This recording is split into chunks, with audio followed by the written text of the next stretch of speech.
Donc, rebonjour à tous. On est ravis de vous accueillir pour ce webinaire dédié au secteur du transport et de la logistique.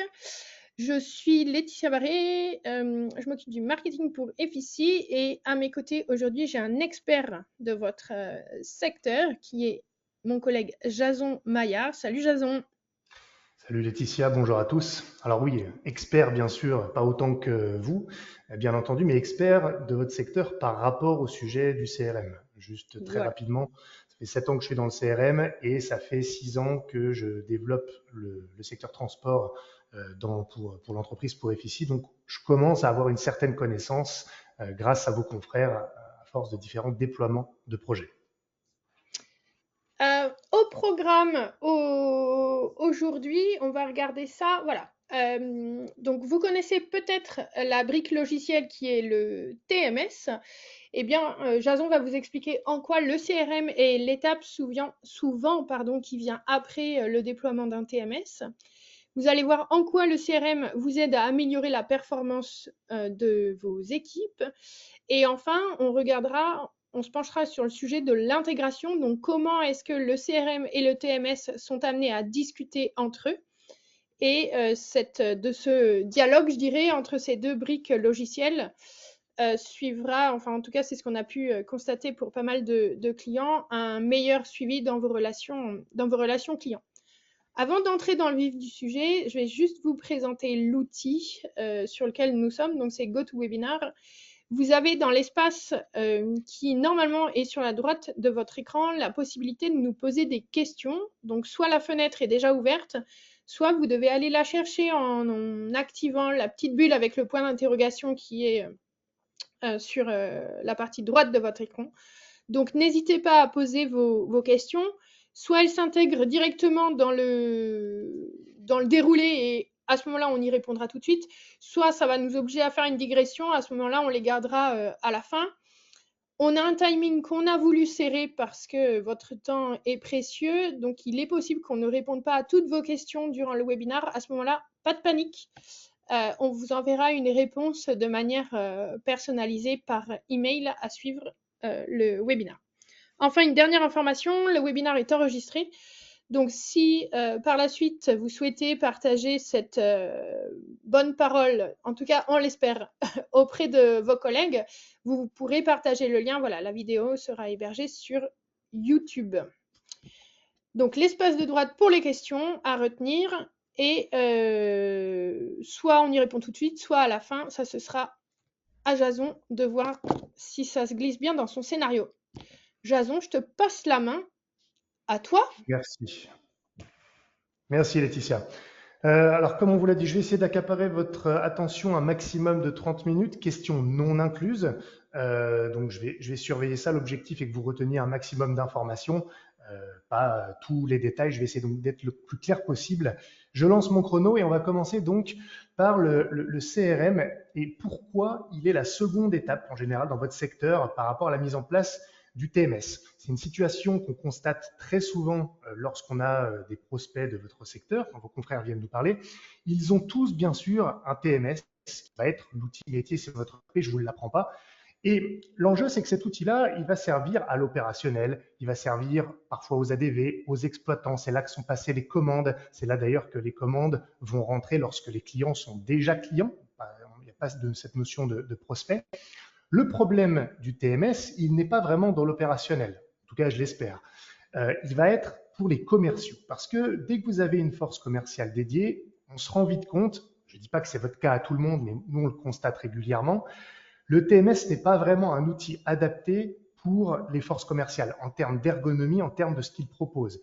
C'est-à-dire que forcément, puisque c'est axé sur l'opérationnel, sur les commandes, parfois sur les factures, eh bien, ça ne va pas forcément donner l'information qui est pertinente immédiatement pour un commercial dont l'objectif est certes de gérer la relation client, et on verra ça un petit peu plus tard, mais également toute la partie avant-vente, la partie prospection, la partie opportunité, suivi d'appel d'offres. Et donc, ils ont quand même besoin de certaines informations du TMS, mais l'accès à cette information n'est pas très pratique, pas ergonomique, et on se retrouve souvent avec des commerciaux qui se disent que le TMS, ça leur fait perdre du temps. Ce qui est vrai, Par conséquent, il est sous-utilisé par les forces commerciales et chacun commence à se faire sa tambouille, pardonnez-moi l'expression, dans son coin avec ses fichiers Excel, tout ça, parfois de manière bien organisée. Mais ça veut dire que le TMS n'est pas l'outil maître ou l'outil référence des commerciaux, alors même qu'il contient pourtant des informations qui pourraient être importantes, comme des notions de chiffre d'affaires. Combien de fois j'ai entendu des commerciaux ou des managers qui disent bah oui, les informations sur le chiffre par activité, par agence, par secteur, tout ça, bah on l'a très peu au niveau du commerce parce que c'est un enfer pour aller le chercher et le temps est important. Et donc, le constat, c'est que le TMS, c'est le cœur de votre métier en termes de SI, mais ce n'est pas l'outil fétiche des commerciaux. Donc, c'est pour ça que le CRM vient dans un second temps et il vient compléter le métier du TMS. Le but n'est pas de remplacer, mais c'est de proposer une brique supplémentaire qui est dédiée justement à l'activité des commerciaux pour que ça devienne, on va dire, ergonomique, pratique pour eux pour qu'ils ne perdent pas de temps et qu'ils accèdent facilement à l'information. Je vais revenir sur ce détail-là. Et c'est très important que les deux communiquent parce que l'information qui est quand même pertinente et qui provient du TMS, il faut aussi qu'elle circule dans le CRM et ça, on l'évoquera dans le dernier chapitre sur la partie intégration. Donc voilà, c'est très souvent le projet CRM dans le milieu du transport, une sorte d'extension du projet TMS à destination des commerciaux. Alors, avant de rentrer vraiment dans des exemples très spécifiques de votre métier, je vais quand même resituer un peu ce qu'est un CRM et les avantages, tout en mettant quand même en perspective avec ce que l'on voit dans votre secteur, parce que c'est parfois oublié, en particulier par les commerciaux eux-mêmes, qui peuvent même parfois être réfractaires à l'idée d'embarquer sur un CRM, parce que justement, ils ont le TMS en tête, et ils se disent, bah voilà, on va perdre du temps, je le disais tout à l'heure, ça va être un outil de flicage, juste, et ils ne vont pas voir forcément l'avantage pour eux, ce que ça va leur apporter. Donc j'ai quelques arguments ici dont je vais vous parler. Tout d'abord, le CRM, c'est une plateforme collaborative. Ça veut dire que ce que je vous disais tout à l'heure par rapport aux commerciaux qui font leur petite tambouille dans leur coin avec leur fichier Excel, parfois c'est très organisé, tout ça va être mis en commun et ça permet à chacun de capitaliser sur un travail qui a pu être fait avant eux ou qui est fait par leurs collaborateurs. C'est surtout vrai dans le cas où vous avez plusieurs agences ou plusieurs BU, ça arrive très souvent dans le secteur du transport et on se rend compte que parfois un commercial a lancé une opportunité ou il y a une opportunité, il ne se rend pas compte qu'il y a déjà une agence, déjà une BU qui est en cours d'opportunité avec un prospect parce que l'information n'est pas partagée. Donc le CRM, c'est d'abord ça, une sorte de mise en commun de l'information, même si on peut bien sûr segmenter certaines informations si vous le jugez nécessaire, pour capitaliser sur une information commune. Vous avez bien sûr une historisation de toutes les interactions que vous avez avec les clients. C'est quand même l'objectif des commerciaux de gérer cette relation-là. Et également, c'est un moyen de structurer votre base de données et vos nombreuses segmentations. J'en reparlerai sans doute dans ce webinaire, mais dans le transport, vous avez quand même une particularité par rapport à d'autres secteurs, c'est que votre base de données, elle est ultra segmentée. Vous avez plein d'interlocuteurs différents, vous avez des partenaires, vous avez des sous-traitants, vous êtes parfois même d'ailleurs vous-même sous-traitant, vous avez des clients, vous avez des niveaux de clients, vous avez des prospects, parfois même des suspects. Chacun a sa segmentation, mais ce qui est sûr, c'est qu'elle est très étoffée. En plus de ça, vous avez souvent différentes activités. Et vous avez des clients qui sont clients dans certaines activités et pas dans d'autres, et vous avez besoin de le savoir. Quand vous avez des BU, c'est plus compliqué, surtout quand les BU ne dépendent pas des activités. Donc ça fait plein de niveaux, plein de catégories. Et après, vous avez besoin d'informations clés, de tableaux de bord là-dessus. Et donc, le CRM va être un outil pour structurer tout ça, le segmenter, la faire apparaître clairement, de sorte qu'on puisse ensuite en sortir des chiffres clés. Sans cette segmentation, sans cette mise en commun, finalement, il n'y a pas la donnée nécessaire pour avoir les chiffres clés et les indicateurs clés qui permettent d'être proactifs dans l'activité commerciale. Ce qui me mène d'ailleurs à un autre point du CRM, c'est l'automatisation de la relation client. Qu'est-ce qu'on entend par là? Évidemment, le CRM, il ne va pas faire la relation client à votre place, mais on va pouvoir se planifier des tâches de relance, de suivi, dont certaines vont être générées automatiquement. Et elles vont être générées automatiquement grâce à quoi? Grâce à la donnée qui sera justement segmentée, organisée, et en fonction de certains critères que l'on définit, je reviendrai un peu plus tard sur vraiment des exemples spécifiques d'automatisme, de pousser l'information à vos commerciaux quand il se passe quelque chose qui mérite leur action.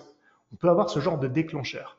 Mais encore une fois, ces déclencheurs ne peuvent pas apparaître si on n'a pas la bonne donnée, si elle n'est pas structurée, parfaitement segmentée par rapport à vos besoins. Bon, après, évidemment, il y a la partie gestion de son activité. Ça, c'est souvent quelque chose qui peut être compliqué, je l'admets, à expliquer aux commerciaux, que c'est pas un outil de cliquage, c'est vraiment un outil qui va exacerber la capacité d'un commercial à avoir une vision de son activité, à ne rien oublier. On parlera sans doute de ne pas oublier de revaloriser les grilles de prix, par exemple, dans votre secteur, de faire en sorte que les choses ne passent pas entre les mailles. Souvent, un CRM, ce qu'il va vous apporter, c'est ce que vous auriez perdu, ce qui serait passé entre les mailles si vous ne l'aviez pas eu. Et donc, le fait de pouvoir gérer son activité commerciale, ses appels d'offres par étapes, ses relances, tout ça au même endroit, avec quelques automatisations, ça va faire gagner du temps et de l'efficacité aux commerciaux. Ça va leur servir. Ce n'est pas simplement pour qu'ils saisissent de l'information uniquement utile aux managers. Bien sûr, ça aide à simplifier la gestion administrative, ça en découle. Et enfin, oui, évidemment, c'est un outil de pilotage commercial pour voir où on se situe, et pas seulement pour le management ou la direction, mais pour les commerciaux eux-mêmes, pour savoir où ils en sont par rapport à des objectifs. On y reviendra, mais on sait que dans le transport, quand vous signez un prospect, quand vous gagnez un appel d'offres, rien n'est fait. Vous avez peut-être un prévisionnel par rapport à ce que vous espérez gagner, mais en réalité, les commandes, elles ne sont pas encore passées. Et donc, il faut souvent que le commercial soit attentif à ce qui se passe, aux commandes qui rentrent, aux chiffres d'affaires, par rapport à ce qui a été estimé, par rapport à un prévisionnel. Et il faut que cette information, ce suivi, soit immédiatement accessible. Et on en revient à ce que je disais au début, lorsque c'est sur le TMS, c'est beaucoup plus compliqué d'accéder à cette information. Donc voilà pour commencer ce premier tableau de ce à quoi sert un CRM, notamment au regard de vos spécificités dans le transport. Je vous ai fait un petit résumé ici de ce que je viens de dire. Oups, je reviens un peu en arrière. Hop. Donc on a segmentation de la base de données. Tout ça est bien sûr paramétrable dans les CRM en fonction de votre segmentation.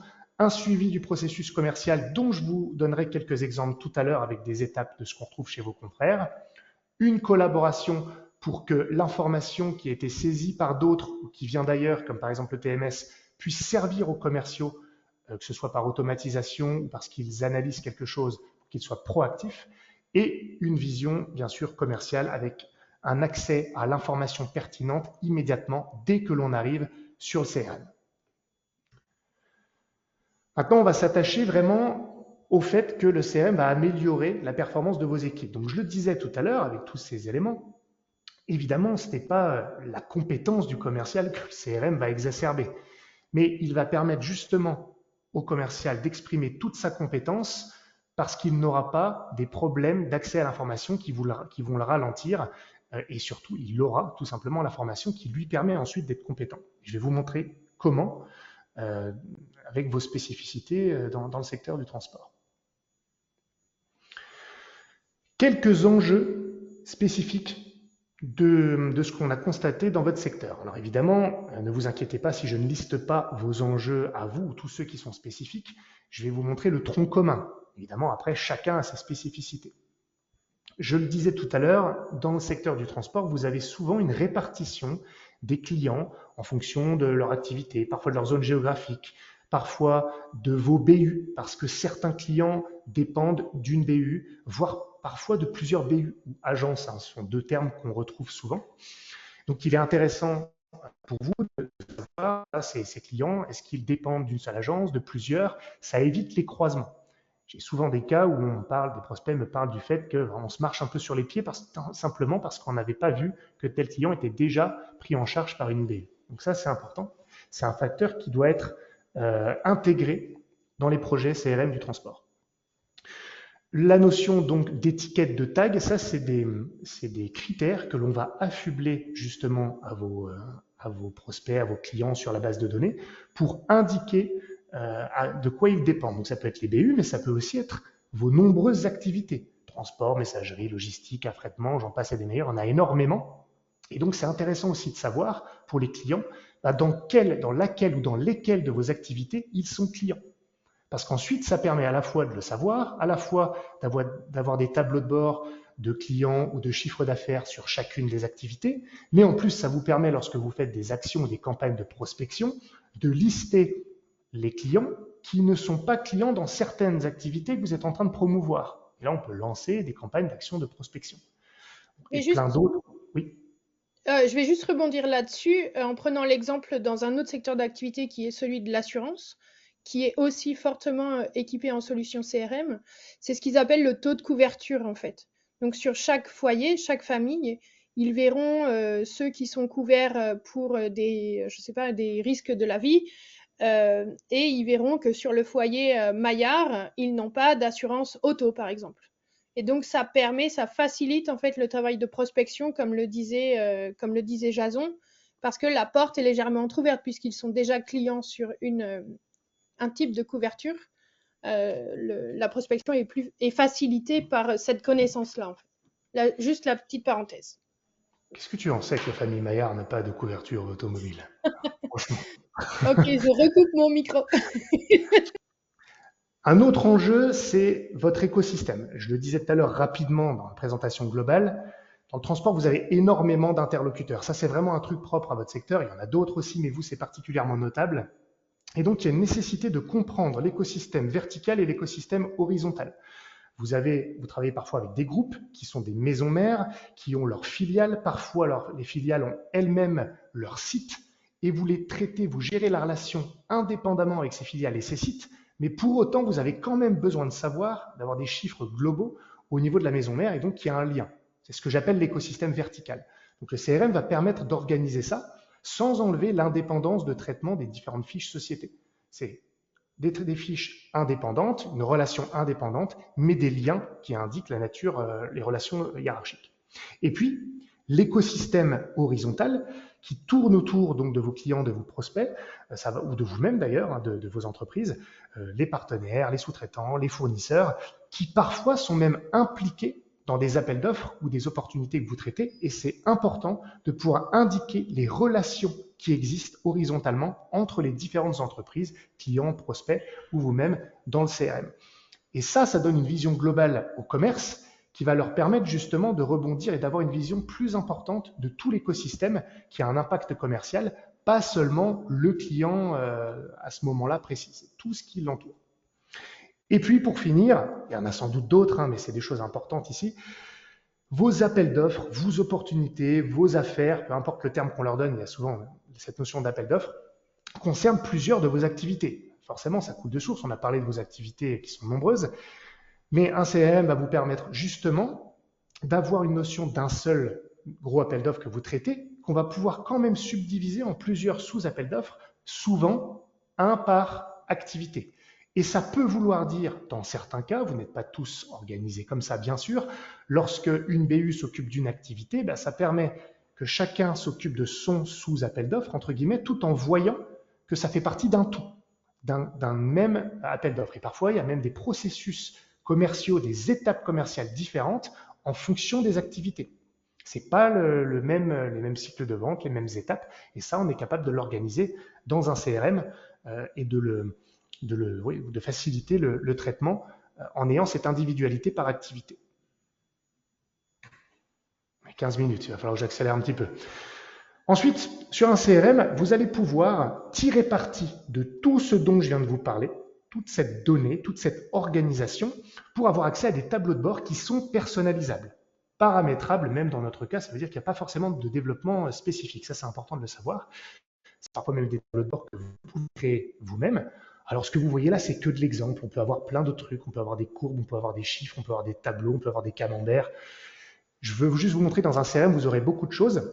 Et je vais quand même vous donner quelques exemples de tableaux de bord qu'on retrouve dans votre secteur et qui sont utiles aux commerciaux dès qu'ils se connectent sur le CRM. Dès qu'ils arrivent en première page, on veut qu'ils voient les tableaux de bord qui sont immédiatement pertinents. On va retrouver bien sûr des tâches du jour. C'est des tâches qui sont poussées vers les commerciaux, que ce soit des tâches qu'ils se sont planifiées pour eux-mêmes, des tâches que les collaborateurs ont planifiées pour eux, ou des tâches qui ont été automatiquement générées, j'en reparlerai bien sûr, pour les avertir de certaines choses. Je vous donne quand même un exemple qui est très fréquent dans votre secteur, c'est au niveau des revalorisations de grilles tarifaires. On sait que très souvent, il y a des grilles tarifaires et puis au bout d'un an, parfois, il y a beaucoup de travail, on oublie qu'il faut relancer pour revaloriser, changer les prix. Et donc, dans un CRM, on peut enregistrer bien sûr des grilles tarifaires, même les documents eux-mêmes, et y associer des tâches automatiques 12 mois plus tard, 11 mois plus tard, peu importe, selon vos besoins, pour que ce soit directement poussé vers le responsable du compte et qu'il soit au courant lorsqu'il est temps de faire une revalorisation. Et cette tâche, bien sûr, elle est directement liée au document concerné, donc la grille tarifaire, ce qui fait qu'on va la retrouver liée à l'intérieur de la tâche, et bien sûr au client que ça concerne. On va aussi avoir des histogrammes, ça peut être de la fluctuation du chiffre d'affaires au mois par mois sur une année, au global, par activité, par client, pourquoi pas, on peut avoir ça. Dans votre secteur, je sais qu'il y a une volonté souvent de comparer un chiffre d'affaires généré dans une activité au même moment sur l'année N-1, enfin, entre l'année N-1 et l'année N, pour justement être au fait des fluctuations et repérer lorsque ces fluctuations sont à la baisse et nécessitent peut-être une action commerciale proactive, qui ne sera possible que si le commercial visualise immédiatement ça lorsqu'il arrive sur le CRM. D'où l'importance de cet outil adapté qui tout de suite donne cette information par différents tableaux de bord. Voilà pour les tableaux de bord. Je précise aussi, je l'ai dit tout à l'heure, il me semble, que c'est des tableaux de bord au global, pour l'activité globale, mais on peut aussi avoir ce genre de tableau de bord directement dans les fiches de vos clients pour des tableaux de bord propres, spécifiques à vos clients. Maintenant, je vais vous donner deux exemples, on rentre vraiment dans le cœur du sujet, de processus commerciaux qui sont souvent intégrés chez vous, dans votre cas, sur la partie prospect, c'est-à-dire quand on est en train de gérer, enfin de traiter un appel d'offres ou une demande entrante, parce que ça peut être des demandes spot aussi, il y a l'appel d'offres de longue durée, puis il y a les demandes spot. C'est pas tout à fait les mêmes processus, c'est bien sûr pas les mêmes cycles, mais lorsque le CRM devient l'outil pour gérer cet aspect prospection, où là le commercial va vraiment être actif, c'est lui qui va saisir souvent de l'information parce que c'est du prospect, c'est nouveau, c'est de l'appel d'offres, donc il va créer le CRM et le point d'entrée. On parlera ensuite des cas clients pour le suivi des commandes dans un dernier temps. Et là, on a deux grandes tendances. On a des déroulés simples que je vais vous décrire, on a des déroulés un peu plus complexes. Je le répète, vous avez sans doute vos spécificités. Je ne vais pas être à 100% sur la manière dont ça se passe chez vous, mais je pense que vous allez reconnaître certaines tendances. Donc, dans un cas un peu simple, où les commerciaux réalisent les cotations ou les devis ou les propositions commerciales dans le cadre de leurs appels d'offres. Lorsque c'est vraiment eux qui gèrent tout de A à Z, souvent vous allez avoir une demande entrante, elle va être par mail, elle va être par téléphone, plus souvent par mail quand même, de ce que je vois, elle va être peut-être sur un formulaire sur votre site internet qui ensuite fait redescendre la demande directement sous la forme d'un lead ou d'une opportunité, ou bien sûr une identification du commercial par prospection pure. Donc cette donnée-là, que ce soit automatique ou manuelle, va rentrer dans le CRM. Je précise d'ailleurs que quand elle arrive par email, le CRM doit être capable, par un lien entre la boîte mail et le CRM, de transformer un email en opportunité commerciale ou lead, de sorte que ça quitte tout de suite la boîte mail et que ça se transforme en quelque chose de concret à suivre. On sait que les commerciaux utilisent parfois la boîte mail pour gérer leur activité avec les mails non lus. Il faut se sortir de cette habitude, mais il faut que ce soit rapide à faire. Ensuite, on a donc l'opportunité commerciale au sens large, l'affaire, l'appel d'offres qui est créé, transformé à partir du mail ou créé directement par le commercial avec l'information. Et puis après, vous allez avoir vos différentes étapes. Là, j'ai mis qualification, mais après, là, il y a vraiment beaucoup de variations entre vos entreprises, soyons honnêtes. Mais on est sur le suivi. Ça peut être très court pour une demande spot, ça peut être plus long pour un appel d'offres. Et on commence vraiment le processus de suivi de l'appel d'offres et de l'opportunité commerciale. Ensuite, il va y avoir une cotation qui est réalisée. Il y a deux cas, soit elle est réalisée sur le CRM quand on est sur une proposition commerciale avec beaucoup de rédactionnel. Souvent, le chiffrage, il est réalisé sur l'outil métier, le TMS. Pour autant, on est capable d'enregistrer ce chiffrage directement dans le CRM, dans le bon appel d'offres. Ensuite, il y a bien sûr tout le relationnel qui suit, les relances, les rendez-vous, les comptes rendus. Là, je vous ai passé le détail qui vont se greffer autour de ce processus que je décris pour en garder la trace, pour qu'on le suive. Et puis à la fin, on va signer, si vous ne perdez pas bien sûr l'appel d'offres, et on est capable, lorsque c'est signé, de transformer automatiquement un prospect en client pour qu'il soit ensuite basculé dans votre TMS si ce n'est pas déjà le cas. Dans certains TMS, comme on est obligé de créer le compte pour créer un devis, il peut déjà être créé lorsque le prospect est arrivé sur le CRM. Ça, c'est vraiment le déroulé, on va dire, direct quand les commerciaux gèrent tout de A à Z. On a un autre cas, c'est lorsque les cotations ou le chiffrage est un peu plus complexe, va nécessiter certains critères et est réalisé soit par des ADV, soit par les exploitants. Bref, le commercial ne fait pas tout seul. Là, on a un processus plus complexes, qui méritent encore plus d'ailleurs l'utilisation d'un CRM, ça commence pareil, demande entrante, je ne vous refais pas le truc, avec création de l'opportunité, qualification, avec peut-être un petit truc en plus dans certains cas. Ça ne m'arrive pas avec tous vos confrères, mais de temps en temps, le commercial, vraiment pour un chiffrage, il a besoin de beaucoup d'informations, il a besoin d'une fiche technique. C'est souvent comme ça qu'on me l'appelle. Cette fiche technique peut être intégrée directement dans l'opportunité commerciale ou l'appel d'offres qu'on suit dans le CRM, peut-être même avec ses champs dédiés, de sorte que la donnée de cette fiche technique soit véritablement présente dans l'outil. Il va les remplir, hein, c'est préconstruit pour lui, remplir cette donnée, et ensuite, plusieurs choix. Soit il va créer une tâche à la DV ou à un exploitant directement dans le CRM, soit le fait d'avoir rempli une fiche technique ou d'autres informations, peu importe votre organisation, ça va envoyer un mail à la DV qui gère ça ou à un exploitant, peu importe l'interlocuteur, directement. Soit ça va directement transférer l'information de la fiche technique dans votre ERP, dans les champs appropriés, et ouvrir ce devis, en fait, qui va ensuite être complété par la personne qui gère ça et qui sera notifiée dans le TMS. Vous voyez, il y a une sorte de basculement à ce moment-là. C'est donc la partie en bleu, l'ADV, l'exploitant, peu importe qui gère ça, va réaliser donc la cotation, le devis, avec ses outils dans le TMS par exemple, et ensuite va renvoyer tout ça au commercial, soit par le biais de la tâche qui lui a été transmise, soit par un email que le commercial d'un seul clic va pouvoir enregistrer comme document dans la bonne opportunité grâce à un lien, le lien avec la boîte mail dont je vous parlais tout à l'heure, suivant le processus que vous voulez, soit le document va directement revenir dans le CRM par une interface. Là, je vous ai donné plein d'exemples. On détermine, en fonction de votre besoin et de vos préférences, la manière dont on le fait. L'important, c'est de voir que ce qui a été initié sur le CRM va permettre de transférer la donnée importante à la personne qui gère le chiffrage, avec ses outils dans le TMS, vous voyez, qui garde son utilité bien entendu métier, et ensuite que cette information va revenir vers le commercial pour qu'ensuite il puisse continuer son processus jusqu'au gain de l'opportunité. Entre ces deux cas que je décris, il y a plein de variantes, évidemment. Peut-être que dans votre cas, il y a une autre chose en parallèle, peut-être qu'il y a d'autres sous-étapes. C'est pas important, on est capable de le gérer dans un CRM. C'est pour vous donner les deux tendances qui peuvent exister, que l'on constate chez vos confrères sur ces sujets-là. Je répète que là, on est sur vraiment la gestion des prospects ou en tout cas d'un appel d'offres qu'on doit gagner. On ne parle pas encore du chiffre d'affaires vraiment généré des commandes.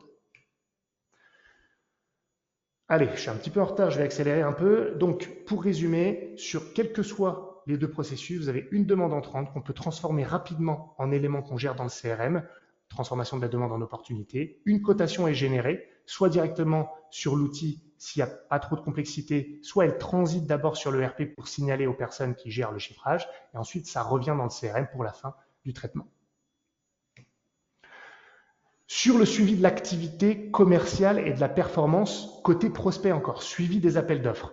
Je n'ai pas prévu de vous montrer faire une démo de notre outil avec toutes les possibilités. On a plein de types de tableaux différents, mais vous allez retrouver sur un CRM différents visuels de suivi des appels d'offres. L'un des plus populaires, c'est le tableau Kanban. C'est ce que je vous montre là, c'est un exemple. Tableau dynamique. On peut faire glisser les appels d'offres ou les opportunités d'étape en étape et voir les appels d'offres d'un seul commercial, si c'est lui qui pilote son activité, d'une BU ou des appels d'offres par activité ou par zone géographique, peu importe en réalité.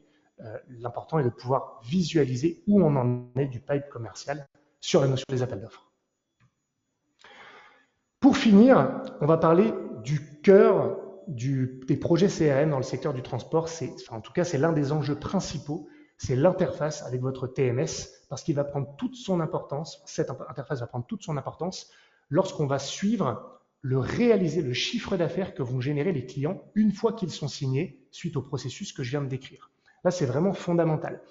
Quasiment tous vos confrères qui lancent un CRM, qui le déploient, vont mettre en place cette interface dans un lot 1, je dirais 95%.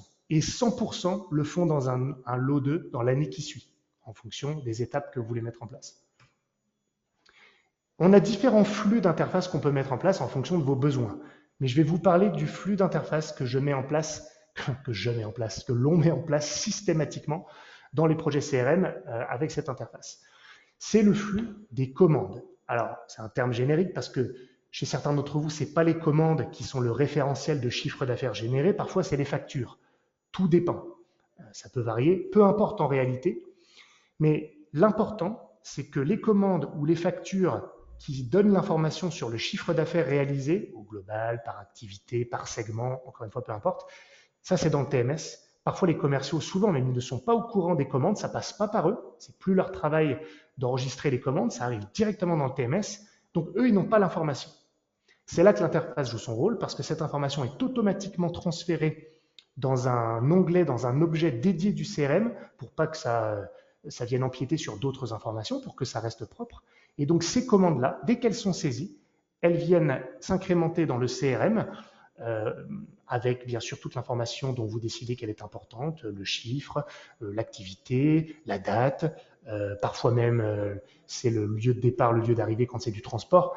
Après, on choisit vraiment l'information qui est associée à cette commande. Ça va dans le CRM, ça permet à un commercial, s'il le veut, d'aller regarder le détail, mais c'est souvent pas pour ça que c'est fait. En réalité, c'est plutôt fait pour avoir un suivi du chiffre d'affaires directement dans le CRM et souvent même pour comparer avec le montant estimé que vous voyez là lors de la signature de l'appel d'offres.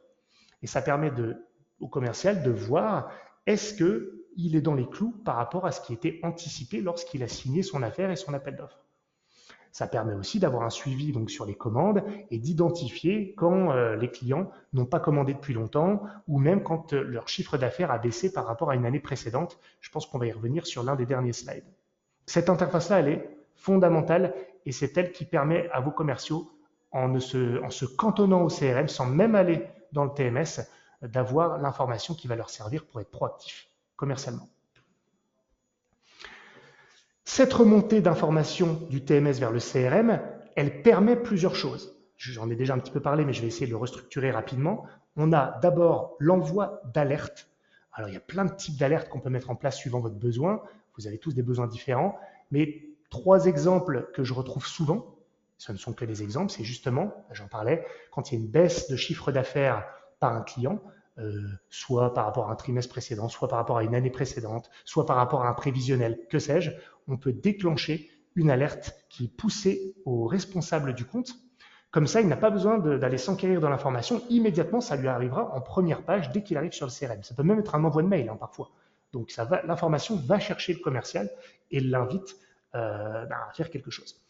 Lorsqu'il y a des impayés, je ne dis pas que vos commerciaux, c'est leur rôle de traiter le recouvrement, mais parfois c'est bien de savoir qu'il y a un impayé et même parfois d'avoir le nom de la facture avec le numéro, le montant, la date d'échéance, tout ça.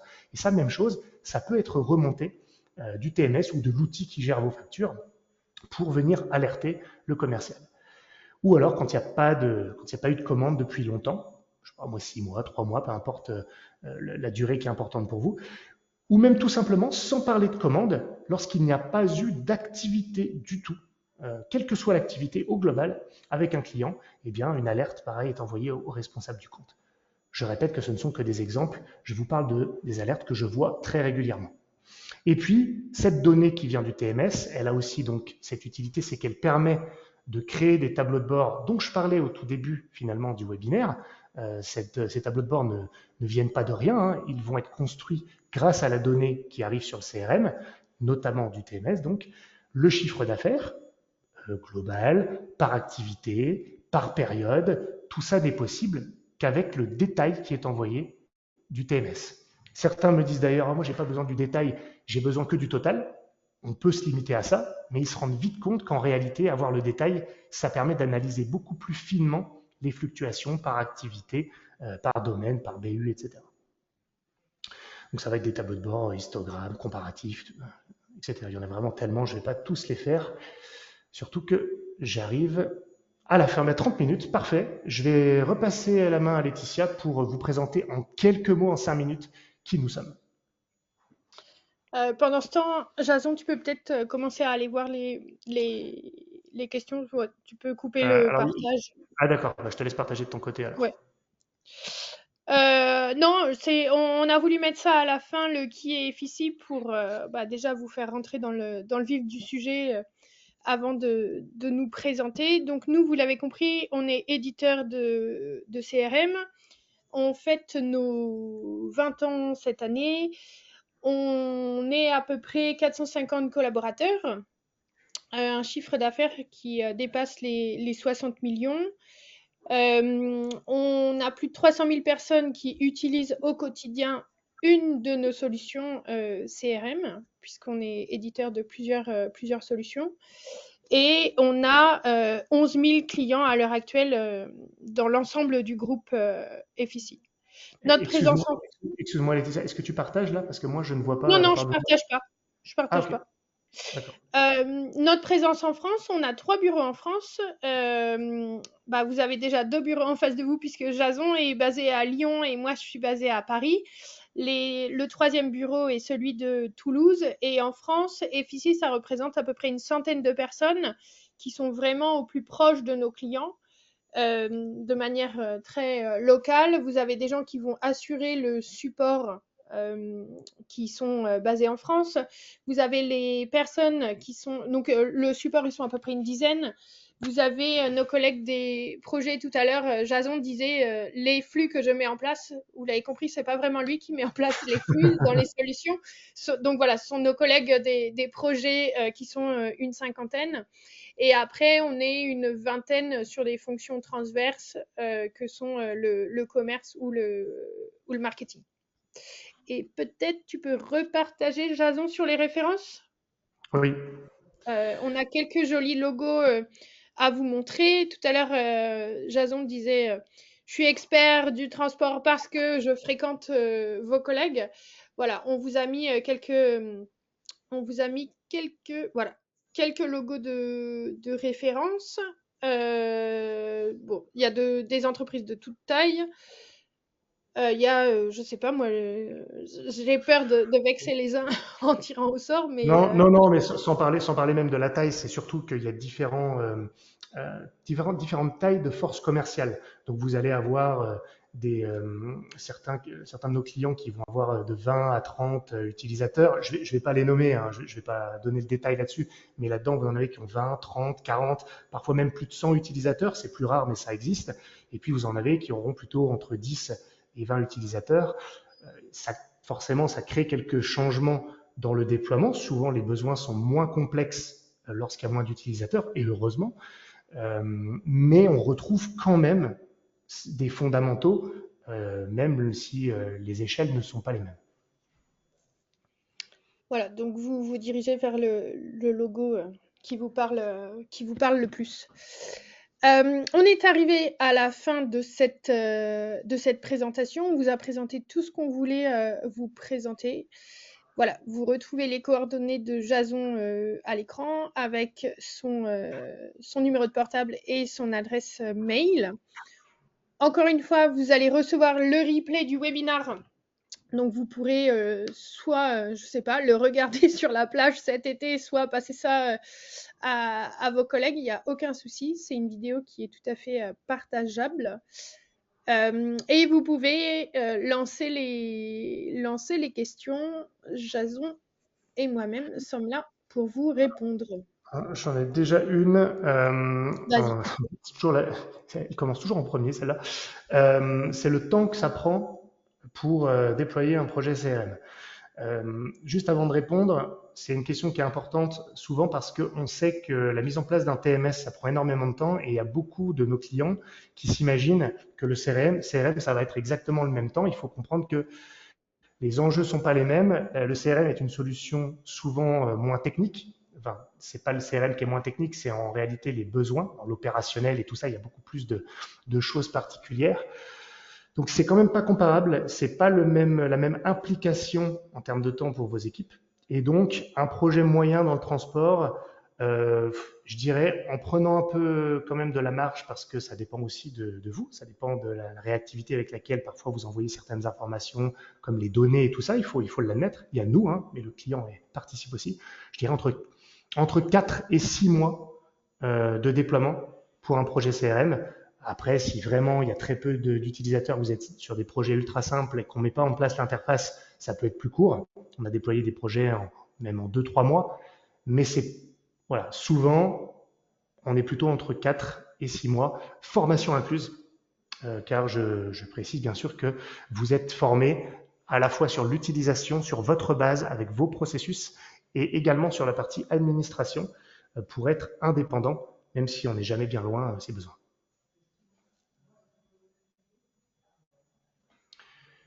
N'hésitez pas s'il y a d'autres questions. Je vais rebondir sur un sujet que tu as abordé, Jason, pendant la présentation. Tu as employé plusieurs fois le mot outil de flicage. C'est quelque chose qui est souvent, c'est une peur qui est souvent présente et on a publié une tribune, je crois, au début du mois, sur ce sujet, sur cette thématique, c'est plus facile à dire. Je vais vous mettre le lien dans le chat, voilà, pour votre culture, vous verrez comment est-ce que vous pouvez éviter cet effet-là dans le ressenti notamment des équipes commerciales. De toute façon, parce que c'est vrai que c'est quelque chose de récurrent, c'est d'ailleurs souvent une peur des utilisateurs. Et il faut surtout, je pense que la clé, c'est de montrer quel va être l'avantage, l'intérêt pour l'utilisateur lui-même. À partir du moment où il voit l'intérêt que ça a pour lui, et ça en a, en termes de gain de temps, en termes d'accès à l'information, je dois vous faire le webinaire, je pense qu'il comprend beaucoup plus facilement que ce n'est pas un outil de flicage. Maintenant, ça n'empêche pas aussi d'être sincère et de dire que oui, c'est un outil de pilotage, mais, et je termine là-dessus, je pense même que j'en ai déjà parlé, le pilotage commercial n'est pas que pour le management, c'est aussi pour le commercial lui-même et qu'être beaucoup plus au clair sur où il en est, sur ce qu'il a en cours et sur ce qu'il est censé faire permet d'être plus efficace dans sa propre activité pour atteindre ses objectifs.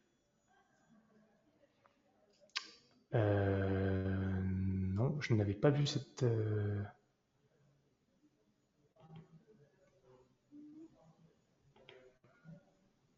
Non, Laetitia, je ne vois pas de... J'ai reçu un mail de toi, je ne vois pas de quoi tu parles.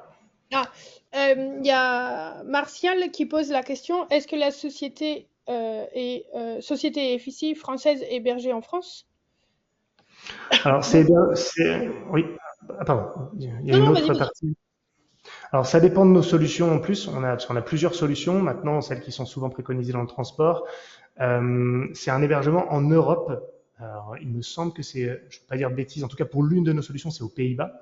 Donc c'est en Europe. FICI est une société qui à la base est belge, mais nous avons une antenne qui est FICI France, qui est celle derrière tous les projets du transport et autres qui sont faits en France. Mais ça dépend pardon, je précise quand même pour l'hébergement, ça dépend de nos solutions. Tout l'hébergement est en Europe, hein, je le précise, mais où exactement en Europe, ça dépend de nos solutions et on en a plusieurs, comme je disais.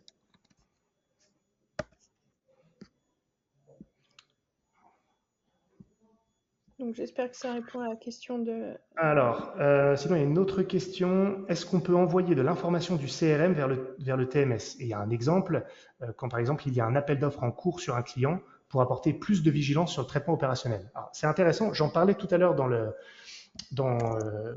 webinaire. J'ai expliqué que oui, on peut avoir un transfert de l'information du CRM vers le TMS. Je donnais l'exemple quand l'appel d'offres est gagné, ça peut aller créer le client dans le TMS. Mais la question est encore plus intéressante ici parce que, j'avais jamais eu ça d'ailleurs, c'est en anticipation. Avant même signature, est-ce qu'on peut transférer cette information du fait qu'il y a un appel d'offres ouvert pour que l'opérationnel soit plus vigilant? C'est tout à fait possible. C'est un flux d'interface comme un autre à mettre en place. La seule chose à faire est de déterminer à quel moment ou selon quels critères cette information est effectivement transférée. Je donne un exemple. Imaginez, vous avez une étape 1 de l'appel d'offres et vous vous dites que c'est pas important d'être vigilant à ce stade, c'est pas assez concret, et dire que l'information n'est transférée que quand l'appel d'offres atteint l'étape 2, par exemple. Donc, mais oui, c'est tout à fait faisable. Il y a régulièrement des interfaces bidirectionnelles. Peut-être une dernière, s'il y en a. Je vois. Est-ce que c'est possible de paramétrer les grilles tarifaires dans le CRM? Alors, ça va dépendre de l'utilité que vous en avez. La réponse est, si je veux juste me cantonner à une réponse, c'est oui. Maintenant, attention. Dans certains cas, vos grilles tarifaires sont calculées avec plein de critères assez complexes. Là, à partir du moment où on part du calcul, des grilles tarifaires, au sens vraiment comment vous allez le gérer, c'est souvent le TMS. Pour autant, dans le CRM, on est capable d'avoir l'information des grilles tarifaires alors, de deux manières différentes. Soit votre commercial, il a juste besoin d'avoir l'information sur les grilles tarifaires, c'est tout ce dont il a besoin. Il ne fait pas les devis, par exemple, sur l'outil.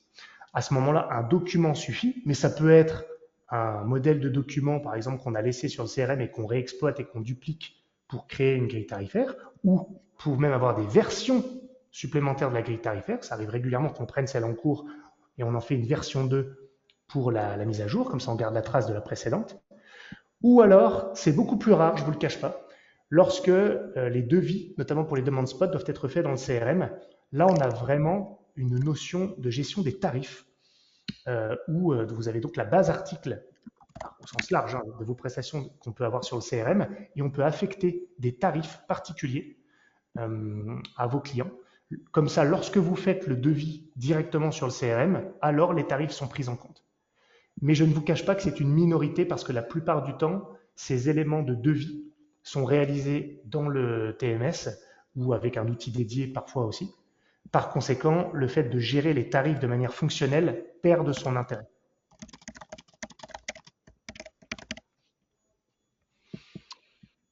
Eh bien, écoute, je crois qu'on est pas mal. Je vois pas d'autres questions. Je vous ai remis dans le chat les coordonnées de Jason si besoin, puisque on voyait plus la slide. On vous envoie encore une fois le replay du webinar et je vous ai également mis en bonus la tribune sur non, le CRM commercial n'est pas un outil de flicage. Voilà, vous pouvez regarder ça et vous faire votre avis. N'hésitez pas à me contacter, c'est sans engagement, même si vous voulez poser des questions ou si vous avez besoin de poursuivre la discussion sans qu'il y ait un projet dans l'immédiat. Ne vous sentez pas happé par le processus commercial. Vous avez vu le webinaire, s'il y a des questions, même si ce n'est pas pour tout de suite, ne vous inquiétez pas, on pourra y répondre, donc contactez-moi. Jason est sympa. Merci Jason pour ce webinaire. Il n'y a pas d'autres questions, donc je crois qu'on va pouvoir clore cette session. On vous laisse retourner à la machine à café ou à la machine à glace suivant les températures sous lesquelles vous vous trouvez. On vous souhaite une belle après-midi. Merci encore Jason et merci à tous. Très bientôt. Oui, Kylian, on vous envoie le replay par le lien. Je vais y arriver. Le lien vers le replay par email. Pas de souci. Merci à tous. Une belle journée. À bientôt.